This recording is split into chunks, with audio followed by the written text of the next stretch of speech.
ఉపయోగించాడా అని అడుగుతారు. అయితే ఇక్కడ ఇంతకు ముందే ఈ పదం క్వశ్చన్ అడిగారు, మళ్ళీ క్వశ్చన్ అడగడం జరుగుతుంది. ఈ కుట్టకము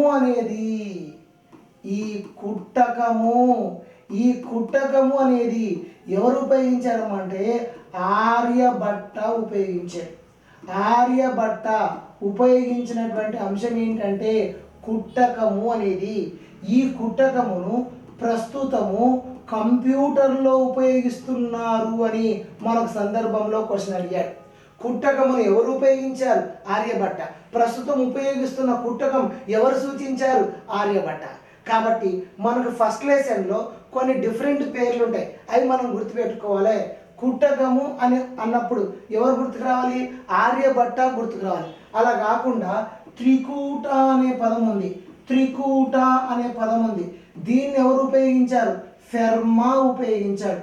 త్రికూట అనే పదాన్ని ఫెర్మా ఉపయోగించాడు. త్రికూట అంటే అర్థం ఏం లేదు, 3, 4, 5 అనే అంకెలను ఉపయోగించి ఈయన పైథాగరస్ సిద్ధాంతాన్ని నిరూపించడం జరిగింది. పైథాగరస్ సిద్ధాంతాన్ని 3, 4, 5 అంకెలను ఉపయోగించి నిరూపించాడు కాబట్టి దాన్ని త్రికూట అంటారు. కుట్టకము అంటే ఆర్యభట్ట, త్రికూట అంటే ఎవరు? ఫెర్మా. మరి మరొకటి ఉందమ్మా, చక్రావళి పద్ధతి అని ఒకటి ఉంటుంది. చక్రావళి పద్ధతిని ఎవరు ఉపయోగించడం జరిగింది? బ్రహ్మగుప్తుడు ఉపయోగించాడు. దేన్ని ఉపయోగించాడు? చక్రావళి పద్ధతిని ఉపయోగించాడు. చక్రావళి పద్ధతిని ఎప్పుడు ఉపయోగించడం జరిగింది? ఈయన మనకు అనిశ్చిత సమీకరణాలను, అదేవిధంగా అంకగణితము, బీజగణితాన్ని, అదేవిధంగా మనకి ఈయన అజ్ఞాత సంఖ్యలను కూడా ప్రతిపాదించాడు.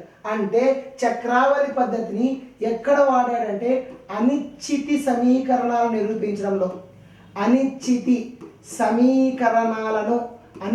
సమీకరణాలను నిరూపించడంలో వాడినటువంటి పద్ధతి ఏం పద్ధతి? చక్రావళి పద్ధతి. అనిశ్చిత సమీకరణం ఏమి? nx² + 1 = y² అనేటువంటి అనిశ్చిత సమీకరణాన్ని నిరూపించడానికి చక్రావళి పద్ధతిని ఉపయోగించిన వ్యక్తి బ్రహ్మగుప్తుడు. కాబట్టి బ్రహ్మగుప్తుడు, ఆర్యభట్ట, ఫెర్మా, ఈ 3 పదాలు గుర్తుపెట్టుకోవాలి. కుట్టకము అంటే ఆర్యభట్ట, అదేవిధంగా త్రికూట అంటే ఫెర్మా, చక్రావళి అంటే ఎవరు గుర్తుకు రావాలి? బ్రహ్మగుప్తుడు గుర్తుకు రావాలి. ఈ లెసన్ కూడా ఫస్ట్ లెసన్ ఇవ్వడం జరిగింది. ఎంత అద్భుతంగా ఇస్తున్నాడు చూడండి. బ్రహ్మగుప్తుడు బ్రహ్మస్ఫుట సిద్ధాంతాన్ని ఒక గ్రంథాన్ని రచిస్తే, ఆర్యభట్టి మన గ్రంథాన్ని రచిస్తే, వరహామిహిరుడు అనేటువంటి ఆయన కూడా ఒక గ్రంథాన్ని రచించడం జరిగింది. ఏమని? పంచసిద్ధాంతిక బృహత్ సంహిత అనే గ్రంథాన్ని రచించడం జరిగింది. భాస్కరాచార్యుడు 2 గ్రంథాలు రచించాడు. ఆ 2 గ్రంథాలు వచ్చేసి మనకు ఏమని రచించారు? మనకి ఎగ్జామినేషన్లో భాస్కరాచార్యుడు గురించి సిద్ధాంత శిరోమణి అనే గ్రంథం ఉంది. సిద్ధాంత శిరోమణి గ్రంథంతో పాటు మరొక గ్రంథం కూడా ఆయన రచించడం జరిగింది. కర్ణ కుతూహలం అనే గ్రంథాన్ని రచించాడు. ఎవరెవరు ఏ గ్రంథాలు రచించారు అనేది అంటే ఒక్కసారి మనం రివిజన్ చేసుకోవాలనుకున్నప్పుడు టకా రీకాల్ చేసుకోవాలి. అప్పుడే వాటి మీద మనకు అవగాహన ఉండడం జరుగుతుంది. ఇది కూడా ఫస్ట్ లెసన్కి సంబంధించింది. కుట్టకము ఎవరు అంటే ఆర్యభట్ట. డైరెక్ట్గా పాయింట్ చెప్తే మనకి ఏమవుతుంది? ఎక్కడైనా ఆన్సర్ డైరెక్ట్గా ఆర్యభట్ట అంటారు. కుట్టకం ఎక్కడ, చక్రావళి ఎక్కడ, త్రికూట ఎక్కడ అని గుర్తించుకున్నప్పుడే దాని ప్రస్తావన మనకు తెలుస్తుంది. కాబట్టి ఆ పాయింట్ నేను మీకు ఇక్కడ చెప్పడం జరిగింది మిత్రమా. నెక్స్ట్ క్వశ్చన్ చూద్దాం. What is the next question? Ramanujam సంఖ్యకు ప్రసిద్ధి చెందిన సంఖ్య ఏది? రామానుజం సంఖ్య, ఇది చాలా మందికి తెలుసు. ఈ ప్రశ్న ఈజీ అని మనం అందరికీ కూడా అర్థమవుతుంది. ఎందుకంటే ఒక రామానుజం సంఖ్య ఎంత? 1729. రామానుజం సంఖ్య ఎంత? 1729. దిస్ ఈజ్ చాలా ఇంపార్టెంట్. పెద్దగా మనకు ఈజీగా గుర్తుపెట్టుకోండి. కానీ ప్రస్తుతం మనకు డ్రాఫ్ట్ కాపీలో రామానుజం గురించి లేదు. మరి ఈ ప్రశ్న ఎక్కడ అడిగాడు? గత టెక్స్ట్ బుక్లో ఉంది, మరి తెలంగాణ టెక్స్ట్ బుక్లో ఉంది. అయినా మనకి ఈ ప్రశ్న అడిగారు అంటే దీని అర్థం ఏంటి? గత టెక్స్ట్ బుక్లు కూడా ఒకసారి చూసుకోవాలి, తెలంగాణ టెక్స్ట్ బుక్లు కూడా ఒకసారి చూసుకోవాలి. అప్పుడే ఇట్లాంటి ప్రశ్నలకు మనం సమాధానం చేయడానికి అవకాశం ఉంటుంది. దీనికి 10³ + 9 క్యూబ్డ్ చేసినా అదే రావడం జరుగుతుంది. అదేవిధంగా 12 క్యూబ్డ్ ప్లస్ 1 క్యూబ్డ్ చేసినా అదే రావడం జరుగుతుంది అని చెప్పినటువంటి వ్యక్తి ఎవరమ్మా? శ్రీనివాస రామానుజన్ చేయడం జరిగింది. ఎంత గొప్ప వ్యక్తో చూడండి. రామానుజం చేసినటువంటి డిసెంబర్ 22 ఆయన బర్త్డేని గణిత దినోత్సవంగా కూడా మనం జరుపుకోవడం జరుగుతుంది. ఇది మనకు శ్రీనివాస రామానుజం సంబంధించినటువంటి అంశంగా మనం తీసుకుంటాం. మరి నెక్స్ట్ క్వశ్చన్ చూద్దాం. ఎందుకంటే దీంట్లో వివరణ ఎక్కువ ఇవ్వడానికి మనకు లేదు కాబట్టి నెక్స్ట్ క్వశ్చన్కి వెళ్దాం. See what is the next question. Inductive method was introduced by. మ్యాక్సిమంగా మొన్న డిఎస్సిలో మీకు పేపర్లు దాదాపుగా 12 ప్రశ్నలు 12 మార్కుల్లో 8 మార్కులు కొద్దిగా కష్టపడితే వచ్చినటువంటి మార్కులే. ఒక 4 మార్కులు మాత్రమే కొద్దిగా కాంట్రవర్సల్ ఇవ్వడం జరిగింది. కాబట్టి మనకు చాలా ఈజీగా కష్టపడితే కొద్దిగా హార్డ్ వర్క్ చేయగలిగితే మార్క్స్ రావడానికి అవకాశం ఉందనేది గత డిఎస్సి తెలుస్తుంది. మరి ఈ టెట్లో మిమ్మల్ని ఎట్లా మార్చారో కూడా చెప్పాను. ఆ పేపర్లో కూడా చెప్తాను, ఆ పేపర్లో కూడా ఎక్స్ప్లెయిన్ చేస్తాను. ఆ ప్రశ్నలు ఎట్లా అడిగాడో కూడా చెప్తాను. చూడమ్మా, ఏమని క్వశ్చన్ అడిగాడు? ఆగమన పద్ధతి గురించి. Inductive method was introduced by. ఎవరు చేశారు? పెస్టాలజీ చేశాడా, ఫ్రాన్సిస్ బెకన్ చేశాడా, కొమీనియస్ చేశాడా, జేడబ్ల్యూఏ యంగ్ చేశాడా?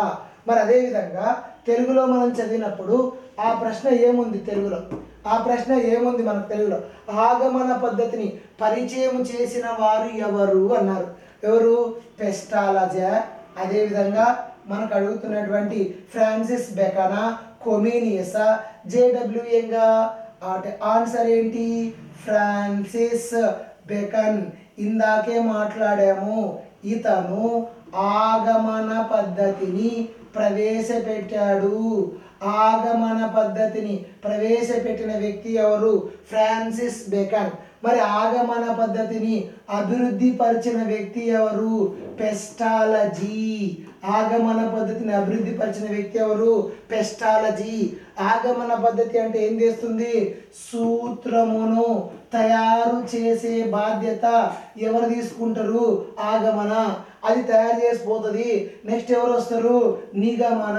సూత్రాన్ని ఉపయోగించే బాధ్యత ఎవరు తీసుకుంటారు? నిగమన తీసుకోవడం జరుగుతుంది. కాబట్టి ఆ పాయింట్ మనకు ఇక్కడ పెస్టాలజీ వచ్చేసాడు.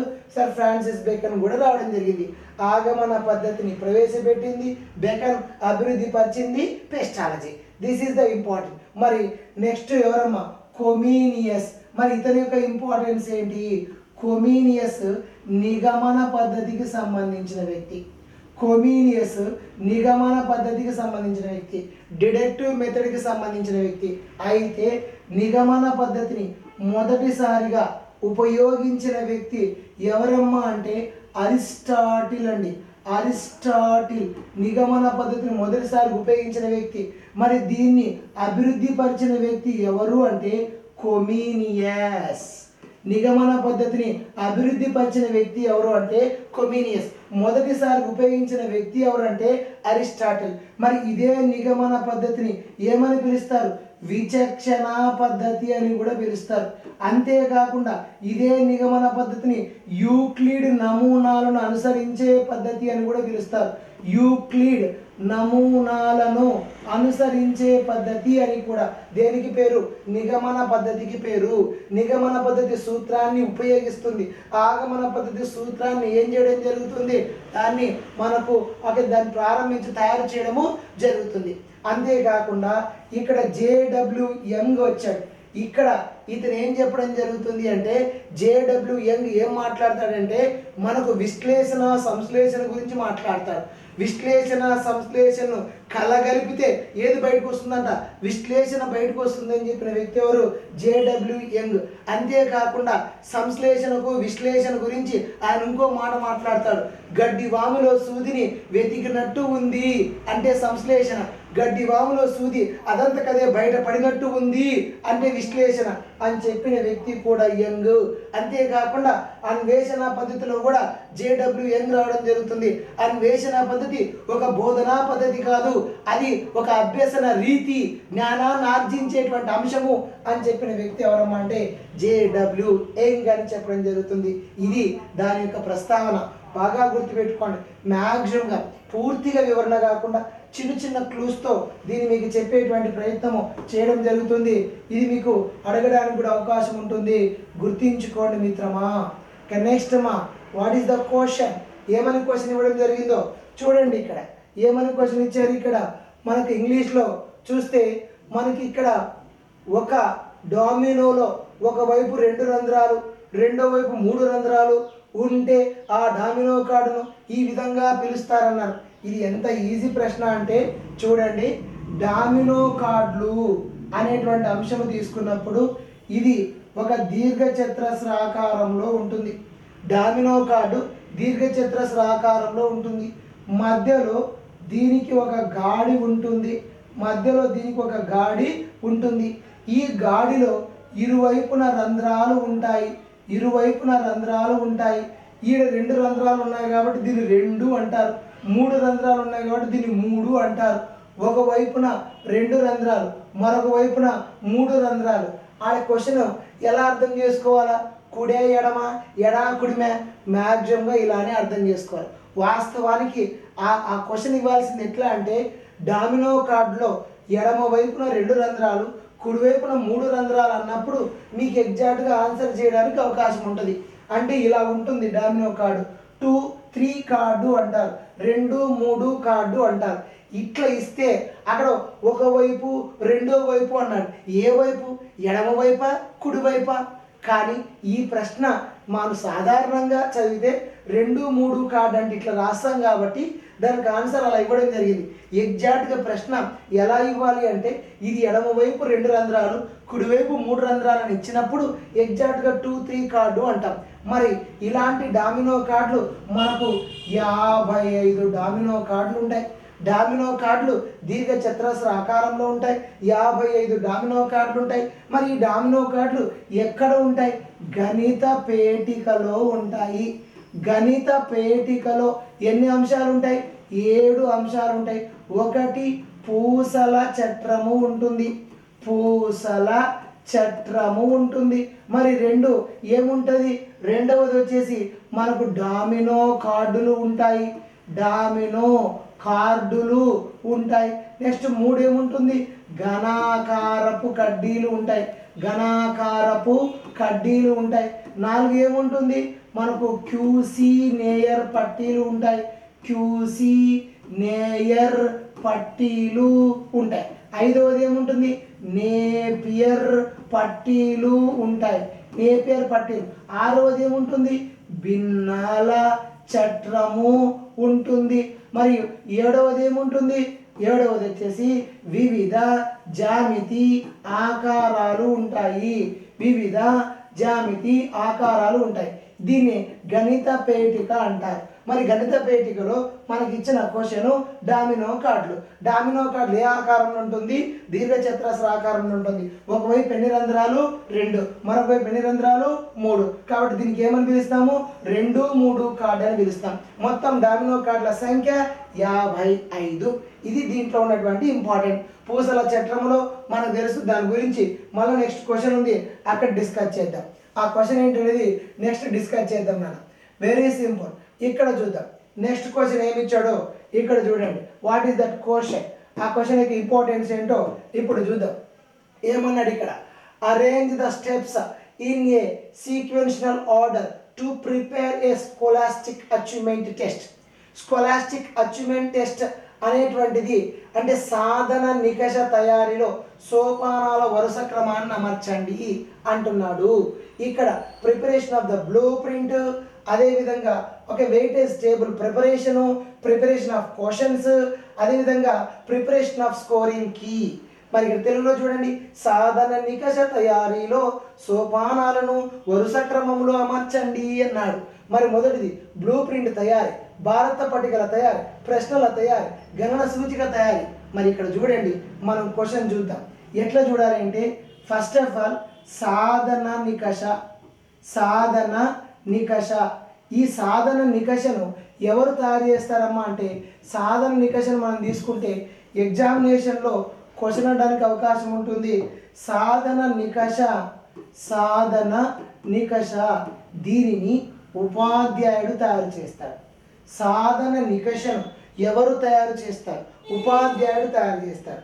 మరి సాధన నికషను ఉపాధ్యాయుడు తయారు చేసేటప్పుడు ఫస్ట్ ఏం చేసుకోవాలి?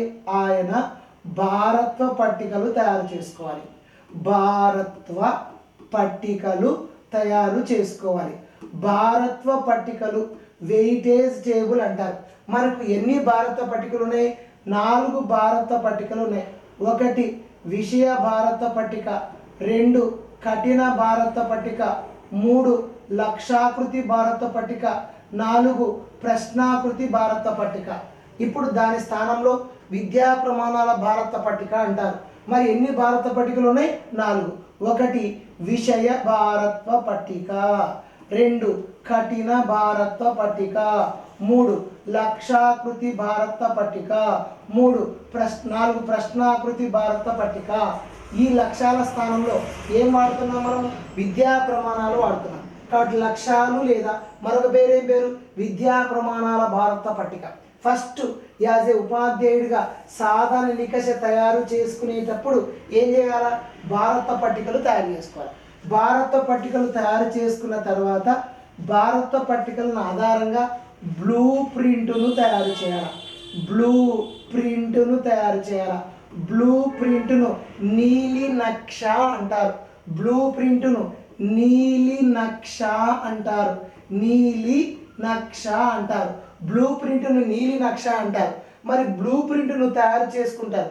బ్లూ ప్రింట్లో ఈ 4 భారత పట్టికల్లో ఒక భారత పట్టికను చూపించరు. ఏ భారత పట్టికను? కఠిన భారత పట్టికను చూపించరు. గుర్తుపెట్టుకోండి, బ్లూ ప్రింట్లో లేని భారత పట్టిక కఠిన భారత్వ పట్టిక. అంటే మిగిలిన 3 భారత పట్టికలు బ్లూ ప్రింట్లో ఉన్నాయనే కదా అర్థం. కాబట్టి బ్లూ ప్రింట్లో 3 భారత పట్టికలు ఉంటాయి. ఇక నెక్స్ట్ 3వ అంశం ఏమి? బ్లూ ప్రింట్ ఆధారంగా ప్రశ్నాపత్రమి తయారీ. ప్రశ్నాపత్రాన్ని ఏం చేయాలా? తయారు చేయాలా. దేని ఆధారంగా? బ్లూ ప్రింట్ ఆధారంగా ప్రశ్నాపత్రాన్ని తయారు చేయవలసి ఉంటుంది. ఇక్కడ చూడండి, మనకు భారత పట్టిక తయారీ, బ్లూ ప్రింట్ తయారీ, ప్రశ్నల తయారీ అయిపోయిందా? మరి బ్లూ ప్రింట్ ప్రశ్నాపత్రాన్ని తయారు చేసిన తర్వాత నెక్స్ట్ ఏం చేస్తారమ్మా? ఆ ప్రశ్నాపత్రాన్ని నిర్వహించడం జరుగుతుంది. నిర్వహించిన తర్వాత ఏం చేయాలి? ఆ ప్రశ్నాపత్రానికి సంబంధించి స్కోరింగ్ కీ తయారు చేసుకోవాలి. స్కోరింగ్ కీ అంటారు. దీన్నే గణన సూచిక అంటారు. గణన సూచిక అంటారు. గణన సూచిక తయారు చేసుకున్న తరువాత నువ్వు అప్పుడు ఏం చేయాలా? గణన చేయాలి, అంటే కరెక్షన్ చేయాలి. గణన చేసిన తర్వాత ఒక ప్రశ్నాపత్రం కఠినమా సులభమా అని తీసుకోవడానికి దాన్ని ఏమంటామంటే విచక్షణ గుణకము. విచక్షణ గుణకము మరియు సౌలభ్య విలువ చేయాలి. ఈ 2 చేయడాన్ని ఏమంటారు? అంశ విశ్లేషణ అంటారు. అంశ విశ్లేషణ అంటారు. ఈ క్రమంలో ఒక ఉపాధ్యాయుడు సాధన నికషను తయారు చేసేటప్పుడు ఈ క్రమాన్ని అనుసరించాలి. మొదటి క్రమం ఏమి? భారత పట్టికను తయారు చేసుకోవాలా. రెండవ క్రమం ఏమి? రెండవ క్రమం బ్లూ ప్రింట్ను తయారు చేసుకోవాలా. తర్వాత ప్రశ్నాపత్రాన్ని తయారు చేసుకోవాలా, నిర్వహించాలా, స్కోరింగ్ కి గణన సూచిక గణన చేయాలా, విచక్షణ గుణకం సౌలభ్య విలువ చేయాలి. ఈ 7 సోపానాలు సాధన నికష తయారు చేసుకునేటప్పుడు ఉండే సోపానాలు. మనకి ఇప్పుడు మొదటిది ఏంటి? బ్లూ ప్రింట్ భారత పట్టికలు తయారు. భారత పట్టికలు తయారైనప్పుడు ఎన్నో అంశం ఉంది మనకి ఇక్కడ? బి ఎక్కడ ఉందో చూడండి. This is first one. డైరెక్ట్గా ఆన్సర్, ఒక్క దాంతో కూడా ఆన్సర్ చేయవచ్చు, మిగతా చూడాల్సిన అవసరం లేదు. ఎందుకు? బి ఎక్కడ లేదు కాబట్టి డైరెక్ట్గా ఆన్సర్. నెక్స్ట్ ఏంటి? ఏ అంటే ఏమి? బ్లూ ప్రింట్ తయారీ. నెక్స్ట్ ఏంటి? సి ఏమన్నాడు? ప్రశ్నాపత్రాల తయారీ. నెక్స్ట్ ఏంటి? డి అంటే ఏమి? గణన సూచికను తయారు చేయడం. నిర్వహించిన తర్వాత ఏం తయారు చేసుకుంటాము? గణన సూచికను తయారు చేస్తాం. కాబట్టి ఎగ్జామినర్ కొన్ని సందర్భాల్లో ఇలాంటి ప్రశ్నలు ఇచ్చినప్పుడు ఈజీగా కూడా ఆన్సర్ చేయవచ్చు. వాస్తవానికి ఈ పేపర్ ఈజీ ఉందనే చెప్పాలి. ఎందుకంటే కొన్నిసార్లు బి అని ఇచ్చేటాడు అన్ని చోట్ల, రెండో వైపు వెళ్ళాలని. ఇంకోసారి కూడా మళ్ళీ రెండోది కూడా కరెక్ట్ ఇచ్చాడు, 3, 4 దగ్గర మిమ్మల్ని ఇబ్బంది పెడతాడు. అది కఠిన స్థాయి అంటే. అలాంటి ప్రశ్న కఠిన స్థాయి అంటే. కానీ అట్లాంటి ప్రశ్నలు ఇవ్వగలిగినప్పుడు చాలా ఇబ్బందికరంగా ఉంటుంది. జాగ్రత్తగా మీరు చూసుకోవాల్సినటువంటి ఆవశ్యకత ఉంటుంది. ఇది దీనికి సంబంధించినటువంటి అంశంగా మనం తీసుకుంటాం. ఇక నెక్స్ట్ చూడండి, దేనికి సంబంధించింది మనకి ఇక్కడ నెక్స్ట్ వచ్చేసి అర్హీనియస్ విజ్ఞాన శాస్త్రం గురించి మనకు అడుగుతున్నాడు. విజ్ఞాన శాస్త్రం యొక్క నిర్వచనాలు, ఇది కూడా పరిచయం గురించే ప్రశ్న అడిగాడు. ఇక్కడ కూడా పరిచయం గురించి ప్రశ్న అడగడం జరిగింది. అర్హీనియస్ ప్రకారం విజ్ఞాన శాస్త్రం అనేది ఏంటి అంటాడు. ఏంటి? మాపనముకు సంబంధించినది. విజ్ఞాన శాస్త్రం అనేది దేనికి సంబంధించింది? మాపనముకు సంబంధించింది. ఎవరి ప్రకారము? అర్హీనియస్ ప్రకారము. విజ్ఞాన శాస్త్ర నిర్వచనాలు మనం తీసుకున్నప్పుడు ఎవరెవరు నిర్వచనాలు ఉన్నాయమ్మంటే, ఒకటి ఏపీజే అబ్దుల్ కలాం నిర్వచనం ఉంది, నెక్స్ట్ జేబి కొనాంట్ నిర్వచనం ఉంది, ఆ తర్వాత మైక్ ఆర్థర్ నిర్వచనం ఉంది, ఆ తర్వాత ఏడబ్ల్యూ గ్రీన్ నిర్వచనం ఉంది, తర్వాత ఐన్స్టీన్ నిర్వచనం ఉంది, అంతేకాకుండా న్యూటన్ నిర్వచనం ఉంది, నెక్స్ట్ వచ్చేసి మనకు అర్హీనియస్ నిర్వచనం ఉంది, నెక్స్ట్ ఫ్రిడ్జ్ ప్యాట్రిక్ నిర్వచనం ఉంది,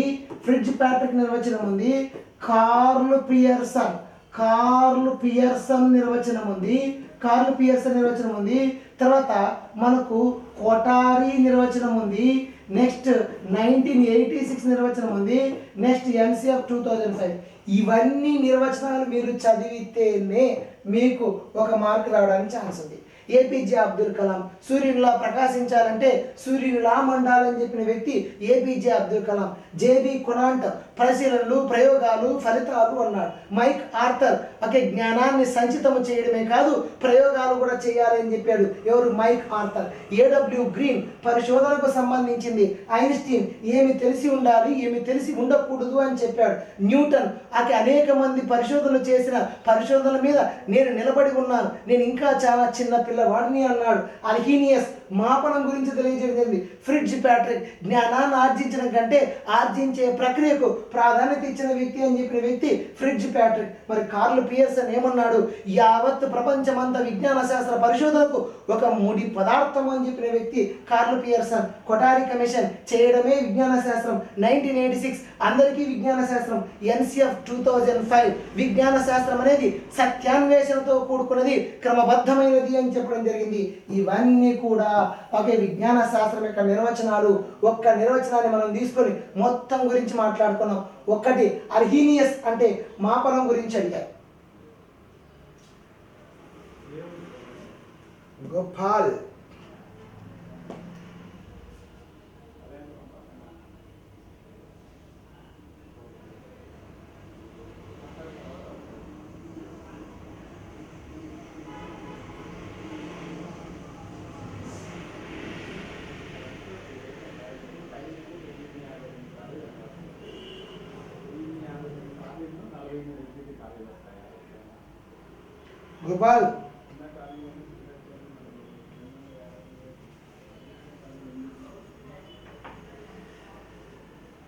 గోపాలయ్య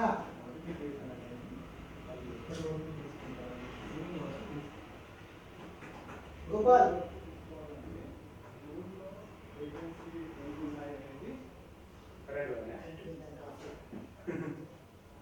జూన్లో ఉన్నటువంటి ఖాళీలు ఎన్ని ఉన్నాయనేది తీసుకుంటారు.